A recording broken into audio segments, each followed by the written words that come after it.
I never believed the doctor's prognosis. Each time they would tell me something negative, I just refused to believe them. And it was a blatant refusal. It wasn't like, oh, I don't think that's true. It was like, yeah, the devil is a liar. That's a lie. You Mhm. know what I mean? Right. You're not going to walk. That's a lie. Get out of here with that. It was a blatant refusal. And I remember one conversation I had with one of the neurosurgeons, and mind you, I'm paralyzed. I'm not. My knowledge does not even stand a chance against these doctors, right? And so they're looking at me Mhm. like, we are the experts. Who are you to tell us? We're You're telling delusional. you this is our experience.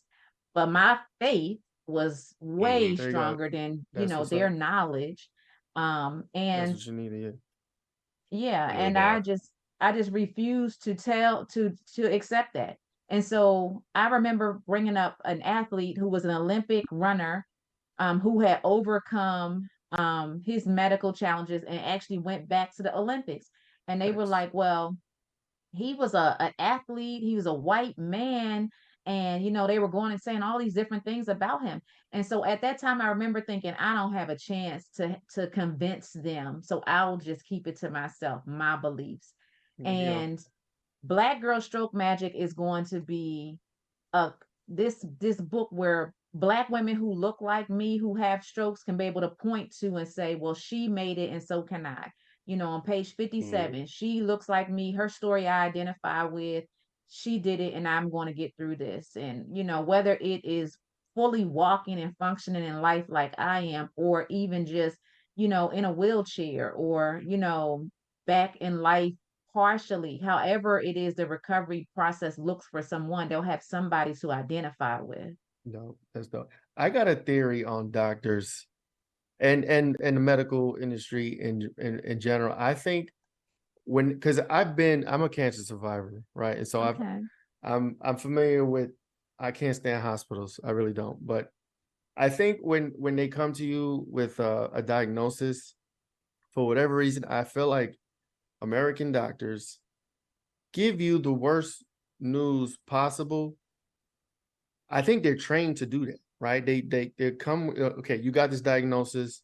Yes, they're the experts. They may have the schooling and they may know what's wrong with you. But I feel like a lot of times the way they come to you and tell you what's wrong with you, I feel like they do it in a way that can seem cold and can seem very pessimistic. So let's say the doctor's coming to you with a box of answers, right? Mhm. He, that's not all the answers, but in his box is some answers. We It's got A, B, his C, and D. right there. It's yeah. How whoever answers it is, right? But they are trained to not deviate from the box. I was the worst patient ever. That's me. I'll be the I same way. couldn't walk right. I was in, picture this, I was in ICU. They had to put an alarm on my bed because I kept trying to get out of my bed and I would fall on the floor. And so they would come run in the room, the alarm would go off. They put an alarm on my bed because I would keep hitting the floor. And they would run and they'd be like, Miss Quinn, why do you keep doing this? I'm bruised my face up.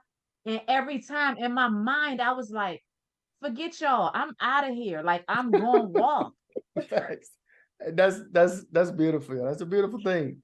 It You gotta be that's I gotta commend you for that because it's sad though that there are people that will take the doctor's diagnosis as fact and truth and give up. And I think, and I don't know, I'm not a doctor. There might be some ethical things surrounding this. There could be, issues with pharmaceuticals and big pharma where the doctor has to give them this this horrible prognosis for a lifelong care, for money or whatever. I don't really know, but I feel like for the people out there that get those responses or get those diagnoses and give up, I feel sorry for them because, like, I don't know if it's something you just have to be aware of or it's probably happening out there more than it needs to be. You know what I'm saying? Like, what about the doctors that could come give you a diagnosis and give you positive reinforcement or give you the ways you can do better or give you hope? You know what I'm saying? Because I can tell you, when I was diagnosed with cancer, I didn't get that.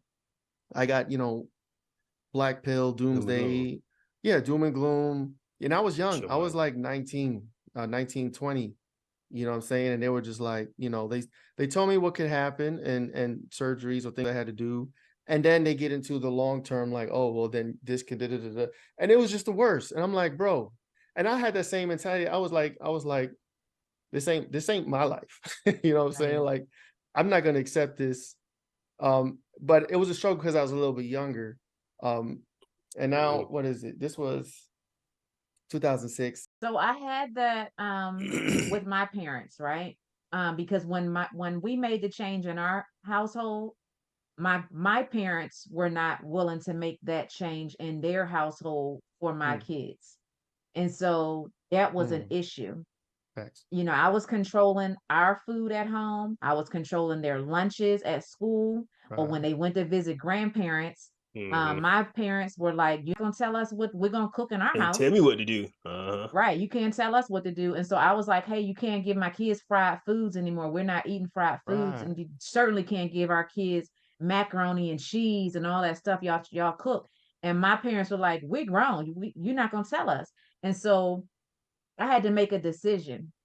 And I said, well, if you're not gonna feed the kids like we're doing here, the kids aren't coming to your house. And my kids, Are they eating better for themselves or they just do it for your kids? they are eating better for themselves. My mother-in-law has lost so much weight. It's just you see the whole family making a shift because of one little drop in a bucket, and it's Right. just the Ugh. ripple effect that it has caused in our family.